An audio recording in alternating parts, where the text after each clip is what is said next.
leka tusabe. Mukama Katonda kitaffe omwagalwa, watutonda ng'oyagala tuwummulire mu ggwe, emirembe gyaffe, essanyu lyaffe, okubeera obulungi nga tuwummulidde mu Katonda waffe kasookedde ensi ebeerawo okutuusa emirembe n'emirembe. Tuzze okwongera okukiyiga enkya ya leero, otulungamye tunyweze ekigendererwa kye ekyo eky'okuwummulira mu ggwe mu linnya lya Yesu Mukama waffe. Amiina. Tweyanziza nnyo Musumba. Tuli ku kyakuyiga ekiriko omutwe omunene ogugamba nti wummula mu Kristo. Tukitunuulidde okuyita mu kwota eno, twakirina mu Julaayi ne tukibeera nakyo ne mu August, kakati tuli mu September. Tutandise okuyingira n'okusemberera enkomekerero ya kwota eno. Twagala okwebaza Mukama Katonda atukoze obulungi nti n'olunaku olwaleero tuyina ekyokuyiga kitubadde nakyo okuyita mu wiiki, ate ekinyuvu ennyo mu lesoni eno akyaliko omutwe omunene ogugamba nti okuyaayaanira ebisingawo. Mukadde, ekintu kino omutwe guno mwagutunuulira mutya? Musumba, mwagutunuulira mutya? Njagala kuwa mukadde awo waba otandikira ssebo. Lesoni yonna kwota egambye nti wummulira mu Kristo. Yes ssebo. Ate ekyokuyiga eky'e11 ne kigamba nti okuyaayaanira ebisingawo. Ebisingawo bye biruwa? Si kirala, ekisingawo kwe kuwummulira ky'ekiwummulo kya Kristo, kuwummulira mu Kristo. Kyavudde agamba mu lunyiriro lw'okujjukira nti naye ebyo byonna byali byakulabirako gye tuli, tulemenga okwegomba ebibi era nga bo beegomba. Lero abadde olunyiriri olw'okujjukira. Denesi, ekibuuzo kiri nti kiki ekituleetera okwagala ekisingako, nti bwe tumala okulegako ku kiwumulo kya Kristo tusigala tukyayagala ekisingawo. Kakati tugende mu Buwulizi essula 3:11 tulabe tugattirize ku nsonga zino ebbiri. Ebisingawo tuli ku kiwumulo kya Kristo. Onerawo n'ensonga teri akirekako nayagala leesi. Nekiki ekitwagazisa ekisingawo? Mu Buwulizi essula 3:11 11 ayogera bw'ati.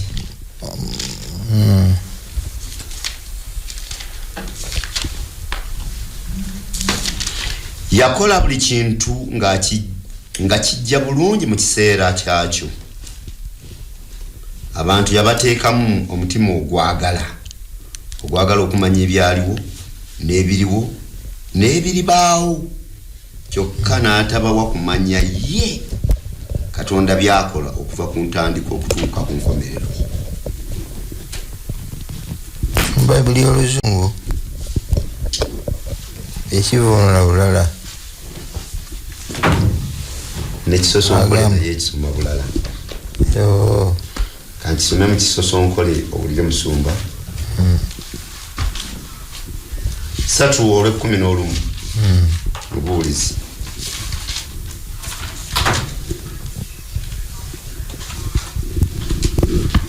Yafuula buli kintu okuba ekirungi mu kiseera kyakyo, era yateeka ensi mu mutima gwabwe,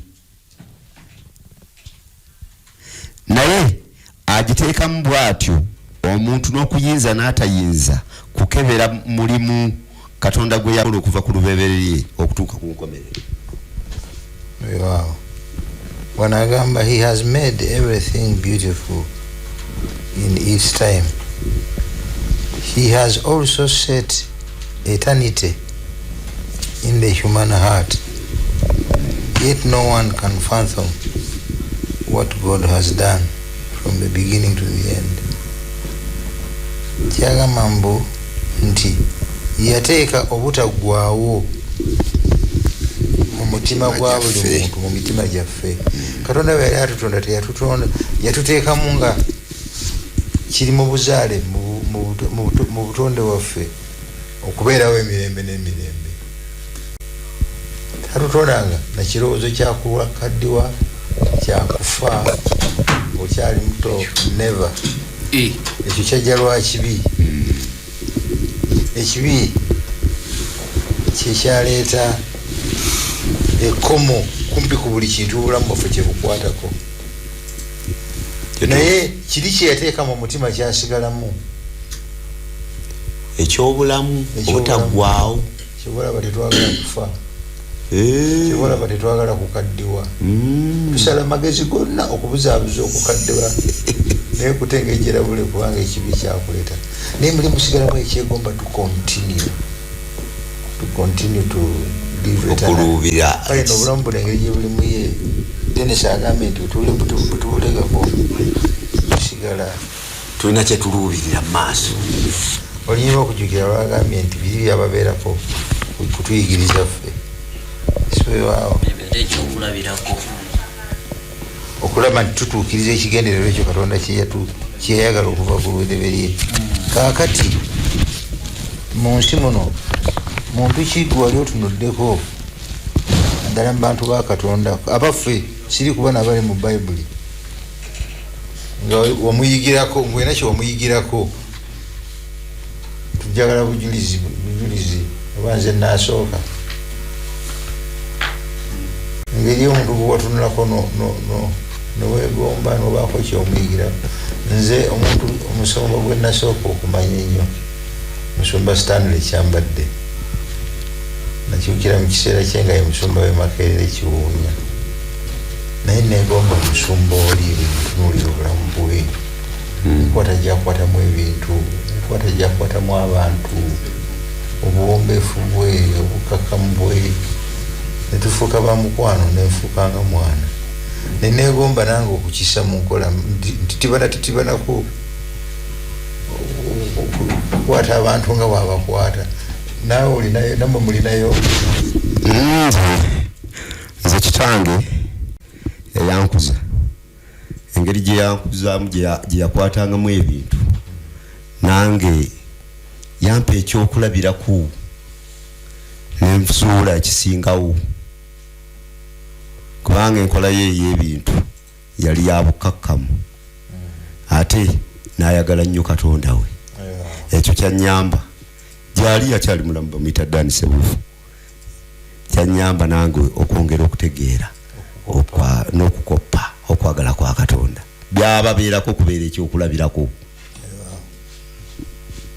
Kuteesa talina alabika. Nze nina kwendabirako mukadde wange, anko wange bamuyita Ssenyondo Jesse, ate naye takimanyi nti kyemulabirako. Agenda kiyiga lwaleero bw'aba nga akwali ayina ekikolwa kyakola, buli sente gyayingiza ayina okukolako ku mulimu gw'ekkanisa ng'azimba, nga kyeyeekwasa nti sente zakola Katonda yamuyamba okukola ki, okuzikola. Nti ngezezaako nange neeteeke mu kiti ekyo nkikole naye kikaluba. naye ng'ogezaako ati Dennis nze kyatuukawo nga nina emyaka ndoza 7 kanisa nebaka nnyo mu kanisa, naye waliwo omukyala baali bamuyita Sala Sekaali, engeri gye yankwatangamu, gye yayogeranga nange nga si mu bukambwe, nentandika okwagala engeri gye yankwatamu, nange nenjiga okukwata bannange mu ngeri gye yankwatamu. Kaakati eriyo eriyo abatambula obubi mu kanisa muno oba mu mbeera z'obulamu nga omutunuulira nobaako ekyokuyiga nga bano bemwogedde bonna balina birungi byemwegomba positive contributions naye ate eriyo gwotunanoga nti ekyo sigenda kikola tufuneyo omuntu omu nze abange sijja kuboogera kubanga bonna bakyali balamu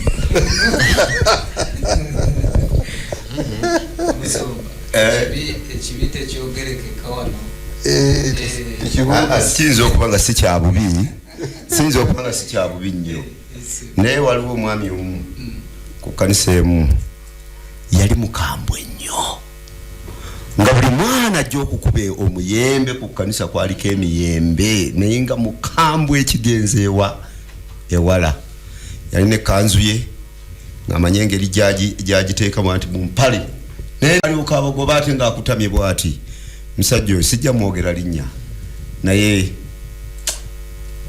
teyawa kifaananyi kirungi omuyigirako ki naye ga nti nteekwa okuba omukakkamu n'okufaayo eri abalala gwerogoba baze kulya miyembe ku kanisa omuntu baba alimu enjala obadde oyagala omukola otya kakati tusome ekyawandiikibwa ekiri mu Baluumi essula 15:4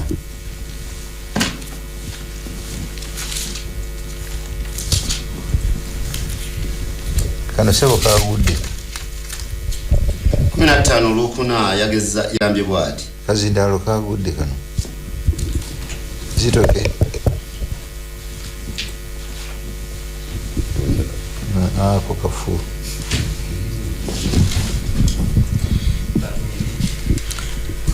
Baluumi essula 15:4 agamba nti byonna ebyawandiikibwa edda byawandiikibwa kutuyigiriza tulyoke tubeerenga n'essuubi ery'okugumiikiriza n'olw'amaanyi ebyawandiikibwaga bituwa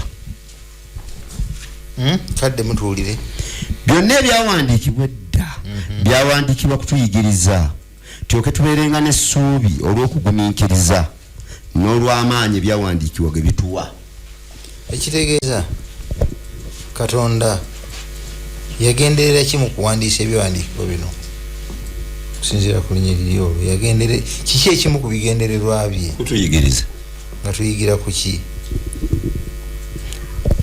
nga tuyigira ku ebyo ku bantu abo abalimu mu Bayibuli bantu abo mulimu abalimu betuyigako ebirungi mu byawandiikibwa mulimu abakola ebikolobero mu byawandiikibwa nabo n'abateekamu nga nabo bakyakuyiga ayagala tuyige okukoppa ebisoboka olwo ebyawandiikibwa biryoke bituwa amaanyi agambye nti wano ebyawandiikibwa bituwa amaanyi lwaki ebyawandiikibwa bino teyateekamu bamalayika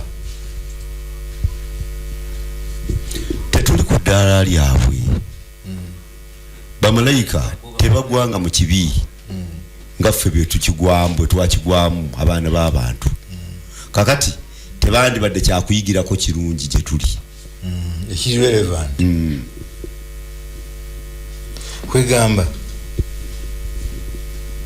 bwemba ndi ngezeddwa mu mbeera gundi nkemeddwa mu mbeera gundi mu Bayibuli omwo mulimu omuntu yali mu mbeera efaanana bwetyo mu bugubi bwe bumu n'agiwangula nemmanya nti kisoboka kimbadde ndowooza nti kisoboka mu bwongo kikola kisobokera ddala waaw Bakolinsi ekyolubereberye 10 kulisako okutuusa ku 11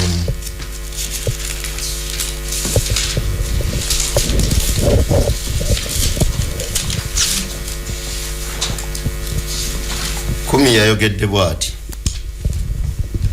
abooluganda njagala mumanye ebyatuuka ku bajjajjaffe bonna baakulemberwanga ekire era bonna bayita mu nnyanja emyufu era bonna nga abagoberezi ba Musa baabatizibwa mu kire ne mu nnyanja era bonna emmere baalyanga kwemu ey'omwoyo era bonna baanywanga ekyokunywa kimu eky'omwoyo kubanga baanywanga mu lwazi olw'omwoyo olwabagobereranga era olwazi olwo yali Kristo naye era bangi ku bo Katonda teyabasiima kye baava bafiira mu ddungu ebyo byali bya kutulabula tulemenga okwegomba ebibi nga bo bwe bakola temusinzanga ebyo bitali Katonda ng'abamu ku bo bwe bakola nga bwe kyawandiikibwa nti abantu baatuula okulya n'okunywa ne basituka okuzannya tulemenga okwenda ng'abamu ku bo bwe baayenda ne bafa abantu 2,300 ku lunaku lumu tulemenga okukema Mukama ng'abamu ku bo bwe baamukema ne bazikirizibwa emisota era tulemenga okwemulugunya ng'abamu ku bo bwe meemulugunya malayika n'abatta ebyo byonna byabatuukako biryoke bibe ekyokulabirako era byawandiikibwa olw'okutuyigiriza ffe abaliwo ng'enkomerero eneetera okutuuka. Mukama alina ekigendererwa mu kutuwa ebyawandiikibwa bino. Ekibuuzo, biki bye tufaananya n'abantu bano bye bayitamu naffe nga bitubiyitamu mu kiseera kyaffe? Biki bye tubafaananya? Babatizibwa bwe bayita mu nnyanja eggulu ery'ekire ne babatizibwa kyaga nti nga babatiziddwa mu Musa. Kiki ekirala kye tubafaananya? Bali mu lugendo naffe tuli mu lugendo. Balyanga emmere emu ey'omwoyo naffe tulya emmere y'emu ey'okusembera ku mmeeza ya Mukama waffe ey'omwoyo. Banywana ku lwazi. Olwazi yani ye Kristo. Naffe tunywa mu lwazi ki? Naye ebyembi lesson ki gye tubayigirako? nti beemulugunya. Lesson ki gye nti oyinza okwetoloola ebyamagero bino byonna naye n'osigala nga teweesize Mukama. Lesson si nkulu nnyo. Byamagero ki abantu bano bye balabangako buli lunaku? Ekisooka baatunuuliranga ekire ekyakkanga ku yeekaalu Mukama n'abeera wakati mu bo. Kitegeeza Mukama yabeeranga wakati mu bo. Ekirala banywanga mu lwazi. Tebereza olwazi lwe baakubira emmaaso ne batabaala mu ddungu lyonna ng'olwazi bayita nalwo lugenda lubagoberera lubawa amazzi buli kiseera. Empagi ey'omuliro ekire n'emmaano eya buli lunaku ebaalyanga. Kyokka ne jeema ne bakola Katonda w'ennyana ne bamugamba bazze e Misiri.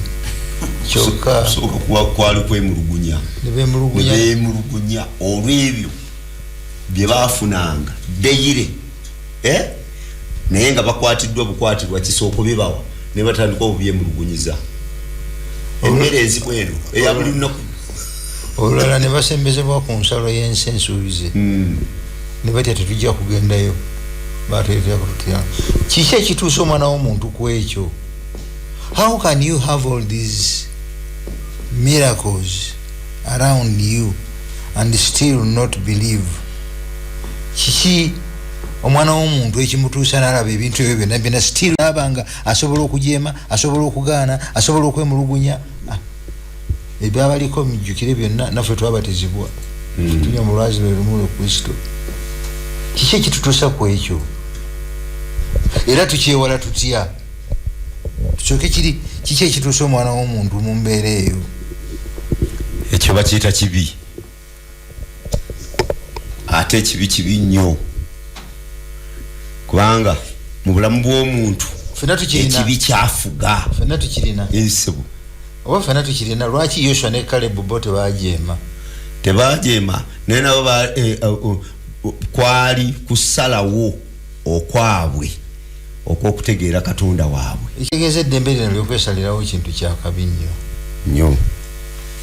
Oyinza okwetoloola ebyamagero bino byonna still n'osalawo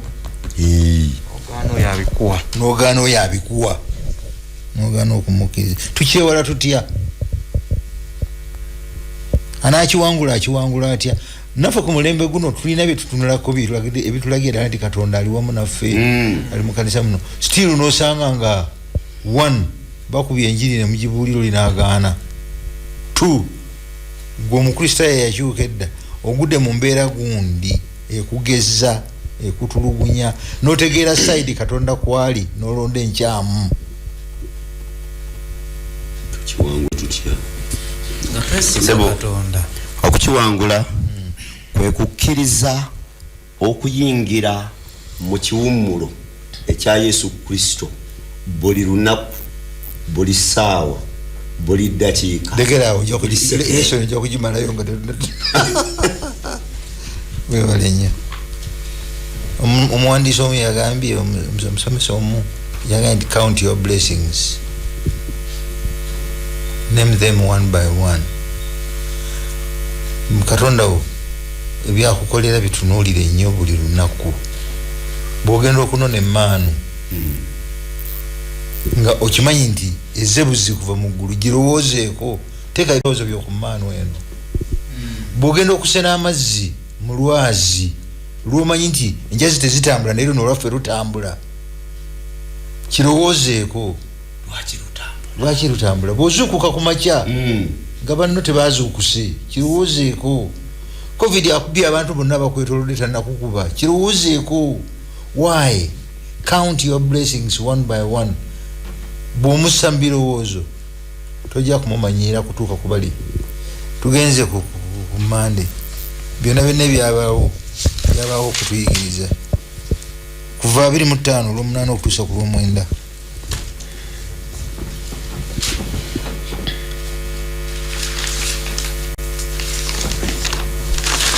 omulala abikule kuva nedda Bebulaniya 8 olusooka okutuusa ku lwokutaano tusobole okwanguye mukadde oba gwe otuuse tusomere kuva 25 8 okutuusa ku lw'omwenda yagambye bw'ati era abantu bankolera ekifo ekitukuvu ndyoke embeere nga wakati mu bo mulikola ne byonna ebikirimu nga mugoberera enkola gye namulaga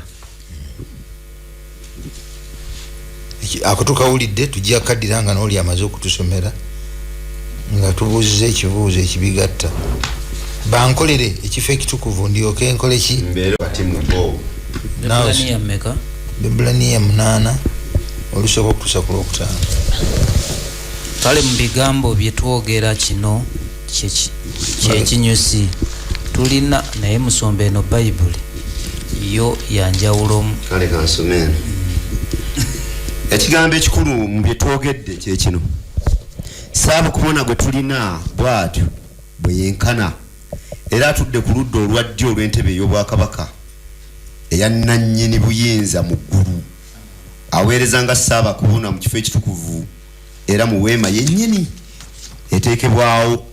etaateekebwawo muntu wabula Mukama buli saaka bwakabona ateekebwawo okuwaayo ebirabo n'ebitambiro eri Katonda ne saaba kabona waffe kyava agwanira okubaako kye yawaayo kale singa yali ku nsi teyandibadde kabona n'akatono kubanga waliwo bakabona abawaayo ebirabo ng'amateeka bwe galagira kye bakola kifaananako bufaananyi era kisiikiriza ekyebyo ebikolebwa mu ggulu ne ku Musa bwe kyali bwe yali ng'agenda okukola eweema Katonda yamulagira nti byonna bikole ng'ogoberera ekyokulabirako kiwalaba ku lusozi kaakati bino byonna biwandiikibwa Katonda asobole okuyigiriza abantu be okumwesiga okumuwummuliramu gye tusookedde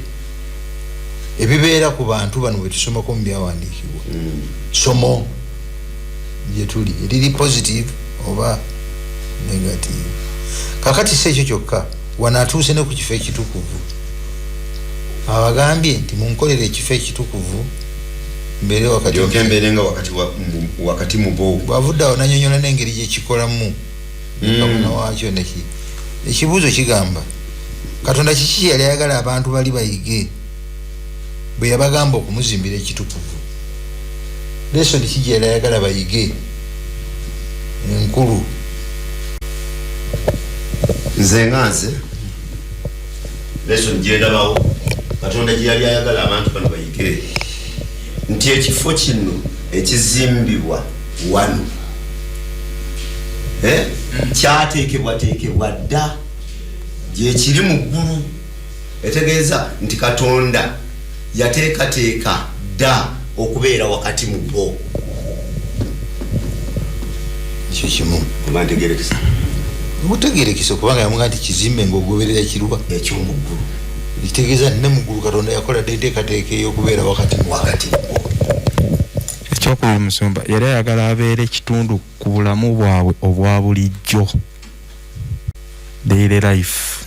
Kinyonyoleko katono nti nga bwe baatugambye watukuvaawo ekifo ekyo baakizimba mu senta y'olusiisira bwennyini wakati ng'ekigendererwa kye kiki abeera ekitundu ku bo abeereremu ddala wakati mu bo.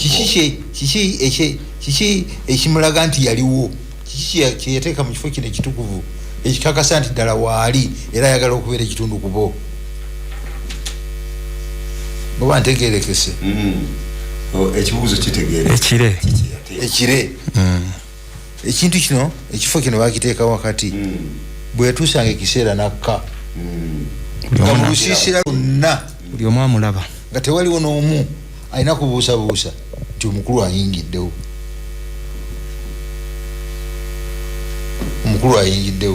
Olwokubanga omukulu ayingiddewo emmere yakubula, emmere weeri omukulu waali, amazzi ekisikirize mu ddungu, empagi y'omuliro ekiro. Olina kyoyagala okumanya ekikutawaanya bwe kibaawo genda eri kabona agende buuze wali. Bw'aba akkiriza ky'obuuza ajja kwaka ejjinja lya green, bw'aba yuri munethamimu, bw'aba ky'obuuza si kituufu ajja kwaka ya red. Omukulu akola ki? God wanted to be part of their daily conscious lives.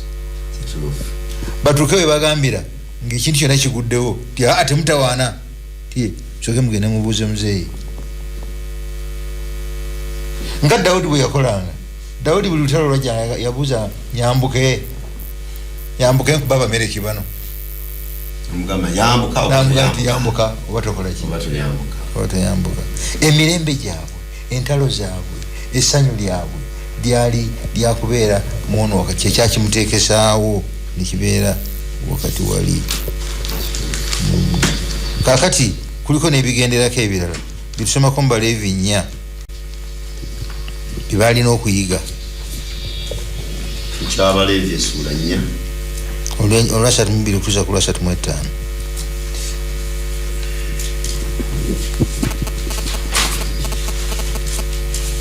Asatu mu bbiri. Omuntu bw'anaaleetanga endiga nga kye kitone ekiweebwayo olw'ekibi, anaaleetanga nkazi eteriiko kamogo, anaateekanga ekibatu kye ku mutwe gwayo n'agittira mu kifo we battira ebitambiro ebyokebwa. Kabona anannyikanga engalo ye mu musaayi gwayo n'agusiiga ku mayembe ag'olutaali eyokerwako ebiweebwayo. Omusaayi gwayo gwonna n'aguyiwa ku ntobo ya olutaali.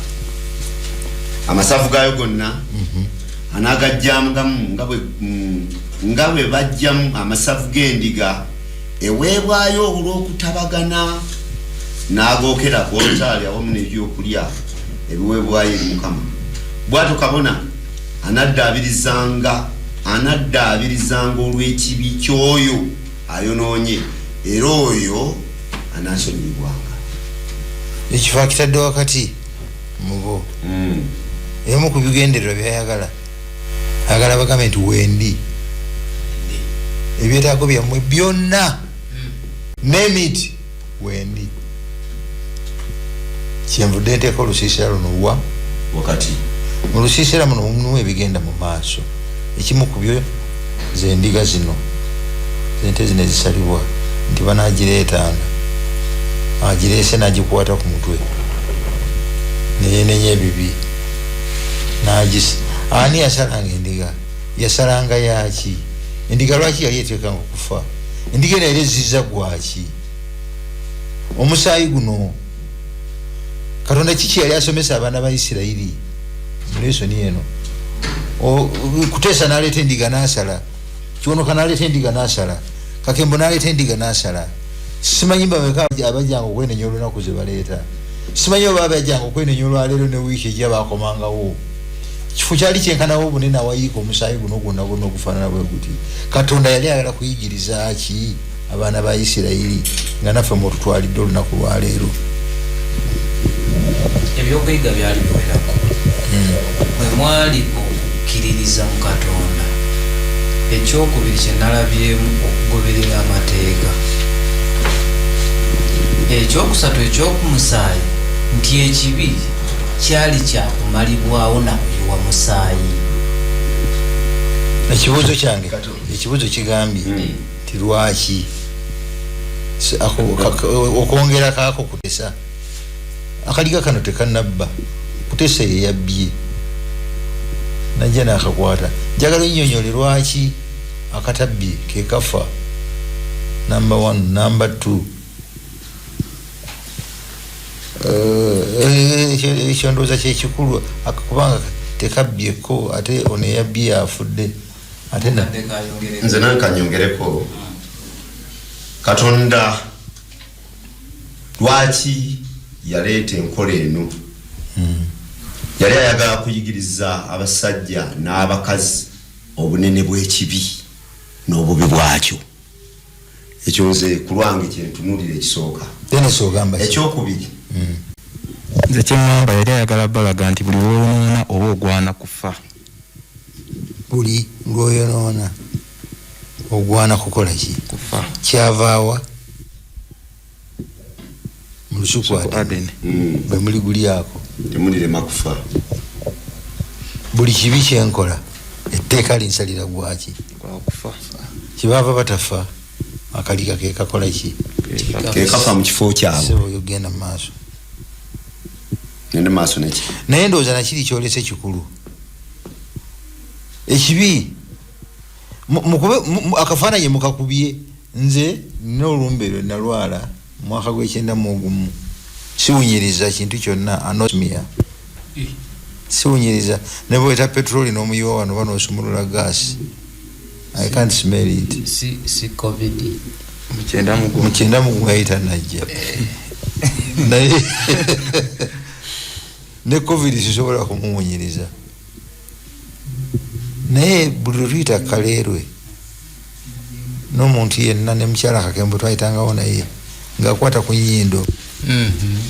Ekivundu. It was none of my business. Nze nga siina kyempulira.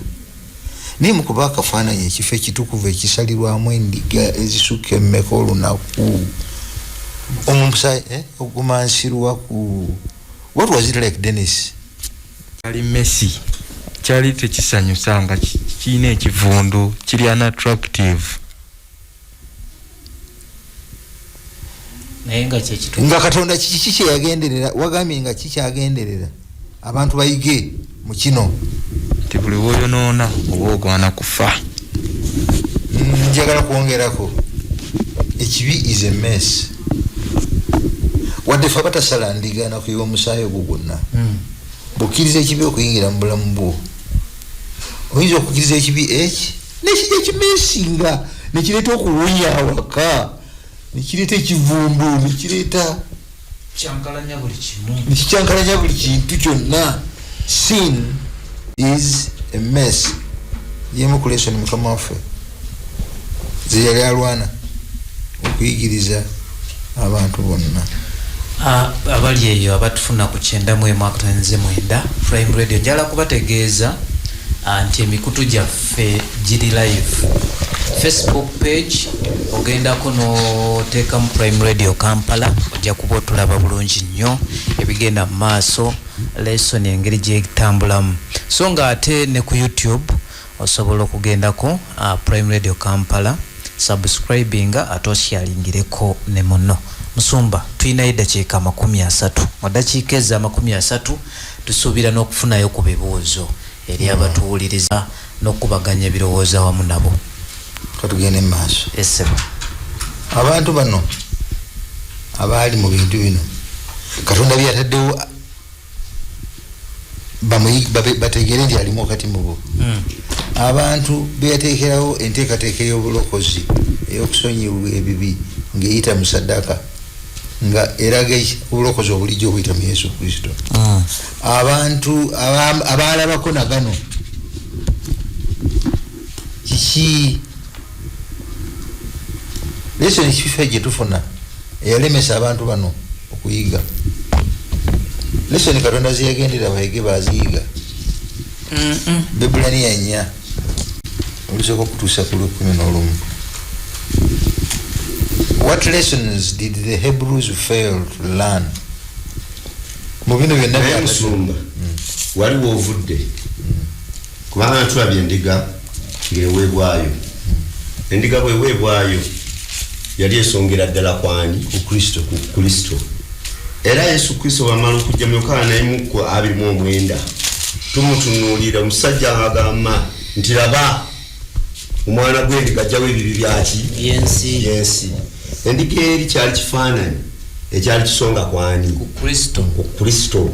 Era olwokubanga kyali kifaananyi abantu bano baagaana bugaanyi okutegeera nti ebibi byabwe bikola ki, nti waliwo ekiseera kijja kutuuka ebibi byabwe byonna bisangulibwe nga waliwo abisangudde nga Yesu Kristo Mukama waffe. Katugambe bwe tuti kadde muzindaba katugambe bwe tuti bali kusala endiga kyali kimala okumuggisaako ekibi ekyobwenzi nasonyiyibwa kyali kimala mu kiseera kyabwe n'avaawo n'agenda nga omutima gukoze eki guteredde. Yesu najja Yokaana n'agamba abaaliwo ku mulembe ogwo nti laba omwana gw'endiga ogujjawo kiki ebibi by'ensi. Ne bagukkiriza ne bagugaana. Kino kye nayogeddeko nti ekibi kibi nnyo. Ne bagukkiriza. Kaakati Kiwanuka yali ku mulembe guno yagenda ku kizindalo n'agamba nti Yesu Kristo gwe mwana gw'endiga ogujjawo ebibi byaki. Ne bagukkiriza. Olwokubanga ekibi kyafuga mu bulamu bwa buli muntu. Kati bakugaana bubi nnyo nnyo. Buwangwa tuli ku buwangwa. Bateekamu n'amaanyi mu kubugaana. Kaakati katusome Bibulaniya 4 olusooka okutuusa ku 11. Ebyo Katonda kyeyatusuubiza ekyokuyingira mu kiwummulo kye kikyaliwo. Kale tutye sikulwanga wabaawo kummwe aleme okuyingira mu kiwummulo ekyo. Naffe twawulira amawulire amalungi nga nabo bwe baagawulira, naye bye baawulira tebyabagasa kubanga bwe baabiwulira tebabikkiriza. Ffe abakkiriza ffe tuyingira mu kiwummulo ekyo nga Katonda bwe yagamba nti nasunguwala nendayira nti siribawa kiwummulo n'akatono. Kino yakyogera newankubadde ng'emirimu gye jaggwa bwe yamala okutonda ensi. Olunaku olw'omusanvu lulina we lwogererwako awagamba nti Katonda n'awummulira emirimu gye gyonna ku lunaku olw'omusanvu. Kino era kyogerwako nti siribawa kiwummulo n'akatono. Abo abasooka okuwulira amawulire amalungi tebaayingira mu kiwummulo ekyo olw'obutakkiriza bwabwe. N'olwekyo waliwo abalala abakkirizibwa okuyingira. Ekyo kiri bwe kityo kubanga Katonda yateekawo olunaku oluyitibwa leero nga wayiseewo emyaka mingi. Katonda alwogerako ng'ayita mu Dawudi nga bwe twagambye waggulu nti leero bwe munaawulira eddoboozi lya Katonda temukakanyaza mitima gyammwe. Singa Yoswa yabatuuza mu kiwummulo oluvannyuma Katonda teyandyogedde ku lunaku lulala. N'olwekyo abantu ba Katonda bakyalinawo ekiwummulo eky'olunaku olw'omusanvu kubanga buli muntu Katonda gwawe ekiwummulo awummula emirimu gye nga Katonda bwe yawummula mu gigye. Kale tufubenga okufuna ekiwummulo ekyo waleme okubaawo aleme okuyingira olw'okubujeemu nga bali. Ekyandiikibwa ekyo bwe tokyekkanya bulungi kizibu zimu naye mu bumpimpi kye kino nti Katonda yakola emirimu gye n'agimaliriza n'awummula. Bw'awummula n'ayita Adamu ne Kaawa bamaliriza abatakoze bayingire mu kiwummulo kyani kya Mukama Katonda kifuuke ekiwummulo kyabwe bakimala mu bbanga ki ennaku tetuzimanyi bakibuukamu bakibuukamu lwaki nsonga ki yabba ku busanvu bayo kibi baje tebakkiriza kiwummulo ekyo byonna byemunyinyonyola teri kimmatiza naye nga ate byebyaliwo kubanga teri kibi kibakema teri kiki naye ekiwummulo ekiwedde akabonero kakyo ka Sabbiiti alaga nti byonna biwedde byabwereere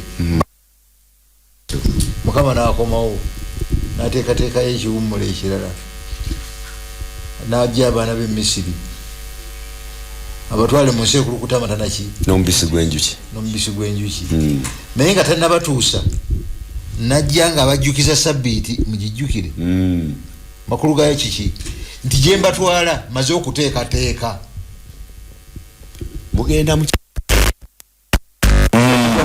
okuva mu ngalo z'abalabe bammwe okuva mu bigezi mu buddu okuva mu biki mbatwala mu kiwummulo mu nsi ekulukuta amata n'omubisi ani abatwala Katonda yennyini ensi yaani ya Katonda mulimu gwammwe okukola ki kugenda batuusa okubayingiza ne bagaana ne batakkiriza bakiyingira bajeema kyavudde agamba nti naye kikyaliwo abalala okukiyingiramu n'aleeta Yesu Kristo ekiwummulo kyennyini mujje gye nimwe mwenna abakooye n'abazaludde abazitowereddwa nange n'abawummuza najja eri abayingira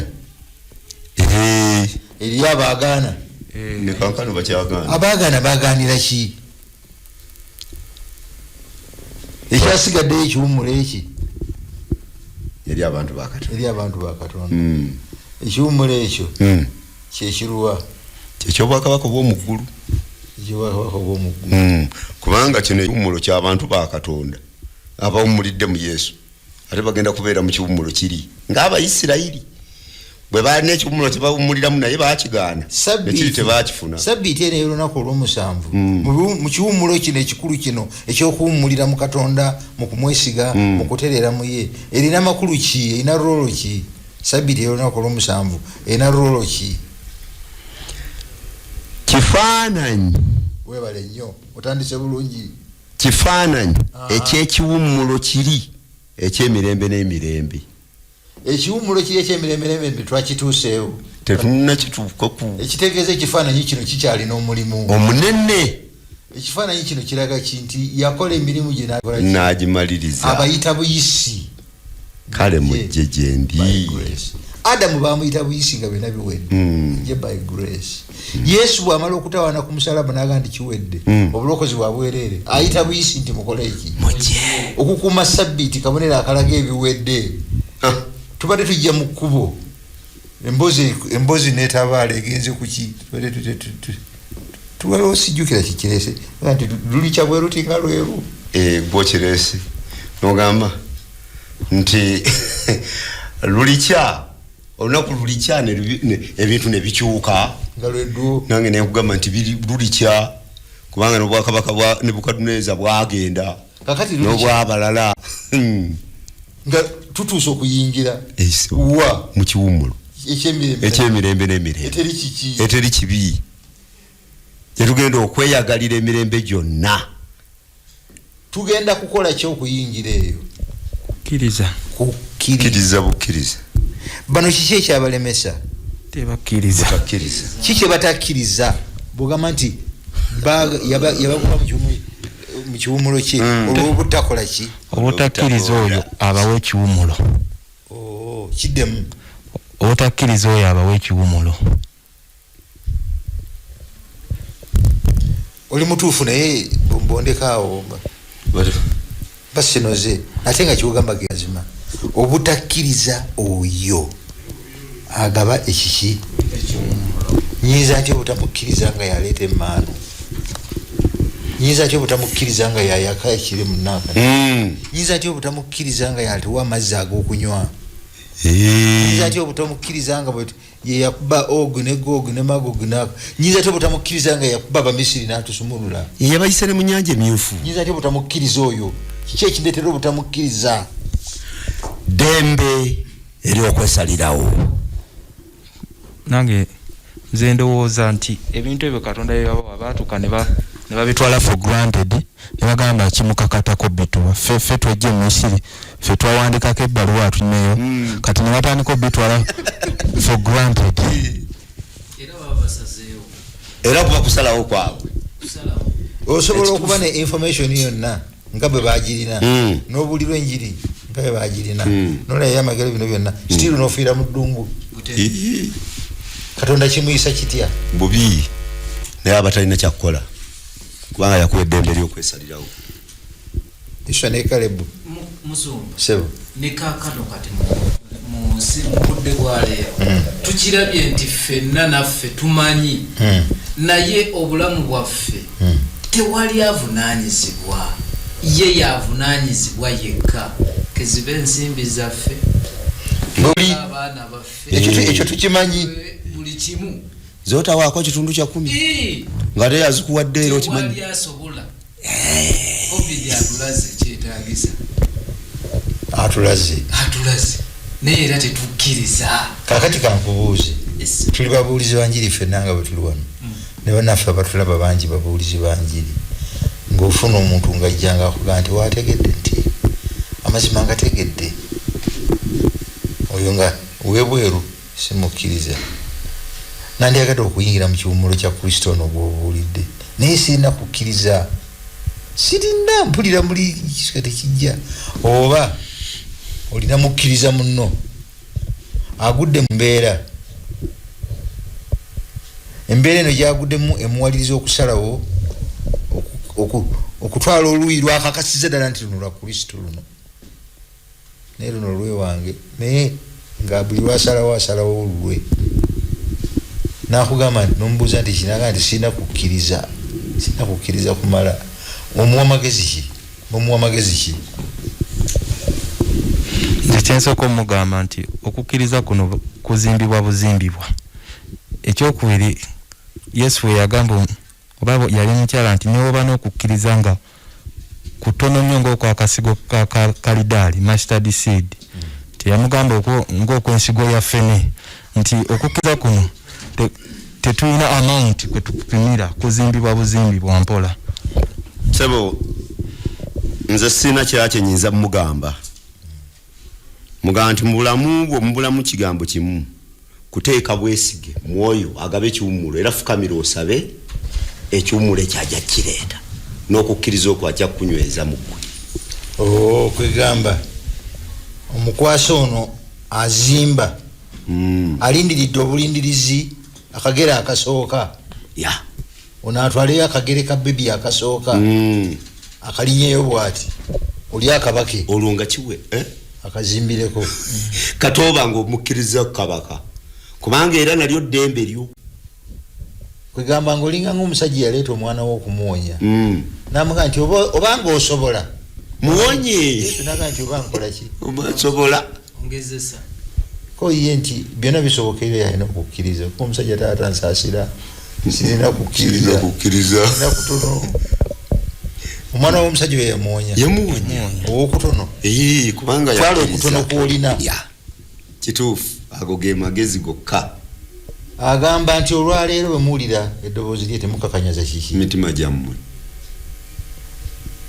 Lwaki agamba olwaleero luno kikyayita olwaleero today if you hear his voice now do not harden your heart. Kyenabadde njogerako eri olwasoose Musumba sikiriza nti bwe tumala okutegeera nti ekibi kyatu getaageta ne kitwonoona ate Mukama ataddewo ekiwummulo nga kiri mu Yesu tukyuka mangu ago olunaku olwo woowuliridde wootegeeredde essaawa eyo eddakiika eyo kyakabenje ngamba nti nakyuka enkya kyakabi ekyo nasalawo enkya bwe kituukayo enkya lwaki situukayo nga nfudde leero anti obulamu bwe tulina tetubulinako garanti kituufu kyakabenje ebintu ebikwata ku Katonda okubiragalaganya nti nakikola enkya ndikikola nga ntegedde nnyo ebisingawo kyakabenje kyakabi ono agambye nti n'okufa mwekuli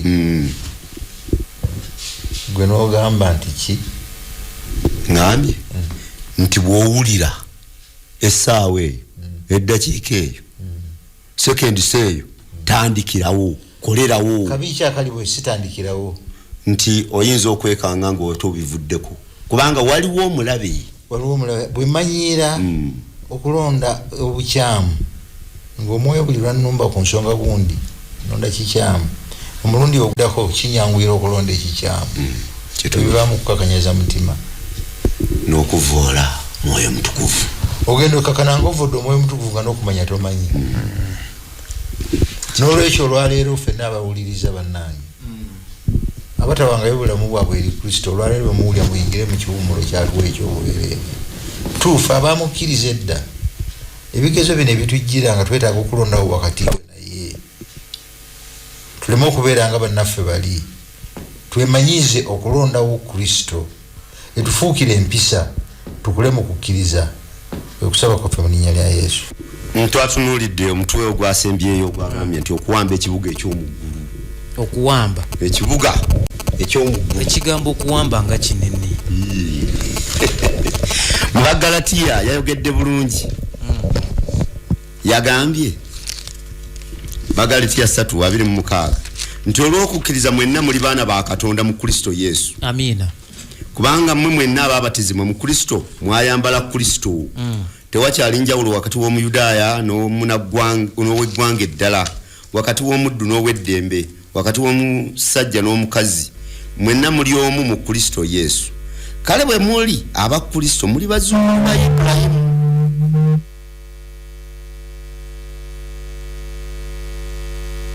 Ibulayimu alina kye yasuubizibwa. Yasuubizibwa obulamu obw'emirembe n'emirembe. Si kyekyo musumba nti mu amawanga gonna mwegali weerwa omuki omukisa. Ibulayimu omukisa ogwo gwe yasuubizibwa gwatuukirira naye ate si mu bujjuvu bwagwo kubanga amawanga agamuvaamu Katonda bwagaleeta gayingire mu kiwummulo kye yagasuubiza tegayingira ate ne be bayingira bayingidde mu nsi ensuubize ate naye tekyali kiwummulo gye bali. Ekiwummulo kino okutuukirira obulungi ekyasuubizibwa Ibulayimu kyatuukirira mu kkanisa amawanga gonna bwe gakkiriza Yesu Kristo ne tufuna ekiwummulo ekyo naye naffe tetunakifuna bulungi butereevu. Lesson weyaviiriddeyo negamba nti longing for more kubanga naffe abalezeeko tukyasinda naffe abalezeeko otambula bulungi naye bw'otenyweza buli lunaku n'onywerera mu Kristo omulabe waali kituufu tulindirira nesi okulindirira yenna ekiwummulo kiri kye tubaye twogerako mu kkubo nga tujja ekyolunaku lwaligamba nti kiwedde ekyannamaddala kiwedde kizibu okuyigiza mu bwongo naffe netwogera ebigambo bino nti yoyo gwe twalindiriranga azze okututwala naye nga weewuunye teriyo nkya wakati kyaleero eriyo olwaleero tetuliyo ku sabbiiti kuno eriyo nkya sande naye ku luli lwe lunaku teri nkya lwe lunaku oluliba lusembayo byonna nga biwedde tuyingire mu kiwummulo kyeyagenderera okuva ku lubereberye ku mulundi guno nga tuwummulira mu ye teri mulabe teri bulwadde teri maziga teri kufa emirembe n'emirembe buli ggwanga buli kika n'olulimi n'abantu abasajja abakazi abaddu abaweereza nga tuli mu mirembe era wano bwali obuzibu abalala bwe balowooza bwe basoma wano nti tewakyali njawulo wakati wa musajja na mukazi ne batandika okukola bonga bwe bakola ki olonga bo batuuse mu kiwummulo ne beerabira nti Katonda kye yali ategeeza nti ffenna tugenda kuyingira mu kiwummulo kimu ekyobulokozi obw'emirembe n'emirembe. Omuwandiisi wa lesoni Musumba yagezezzaako okwogera nti sabbiiti esitusunirako busunizi kaki katono ku kiwummulo ekyo eky'emirembe ki ketusunirako kaki Dennis nyonyola ekusunirako ki nze nalabe nti oba nkyogere nti it is just a weekly reminder ebigenda obeerawo mu ggulu essanyu lino etufuna ku sabbiiti katono lye tugenda okufuna mu ggulu mu kiwummulo kiri eky'emirembe n'emirembe. ekyo kimu. Ekyokubiri sabbiiti ena yabe mu wiiki sabbiiti ebeerawo ku lunaku ki mu wiiki olw'omusanvu mu wiiki y'obutonzi sabbiiti yajja ddi ku nkomerero y'obutonzi ye yasembayo okutondebwa nga byonna bikoze eki nga byonna biwedde era tewali olunaku bwe kiba nga actually wiiki y'obutonzi Katonda ekintu kye yali alindirira okuvundikira byonna ye musajja n'omukazi era ng'olwabamala n'abakwasa byonna byakoledde wiiki ki yonna n'abayita otegedde n'abibawa nga byabisasulidde ki nga tewali kibasasudde kisamaliriza n'atondawo olunaku ate yatondayo olulala olwa sabbiiti n'atonda space time n'agamba nti bino byonna byembawadde lwa mukwano tuule tuwaye kyekyandeetesanga ekigambo ky'olulaŋŋo kyesimanyi oba n'okukyogera butuufu banayongeramu ebyange baliwulire kutiling bedpinyi walwo sirikako tuula wansi twogere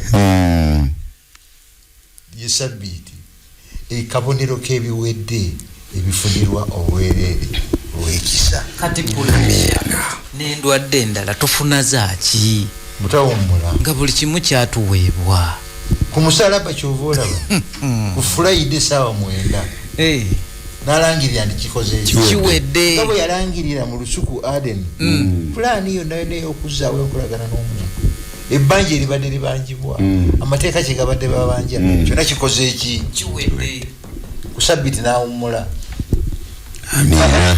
n'aweereza okuyita n'agamba nti mujje gye ndi mwenna Katonda bwe yagala ensi bw'ati n'okuwaayo n'awaayo omwana we buli amukkiriza aleme okukola ki kubanga kikoze eki tusasula ki tewali tusanga bikoze eki biwedde tuweebwa obutuukirivu lwakukola ki lwakisa lwakukkiriza sabbiiti nesigala nga amakulu gaayo kusanga bikoze eki biwedde kabonero k'ebiwedde byagabira obwereere lesoni yena njagala giweerezaako mukwano gwange engineer Lwasa wano ku Prime Radio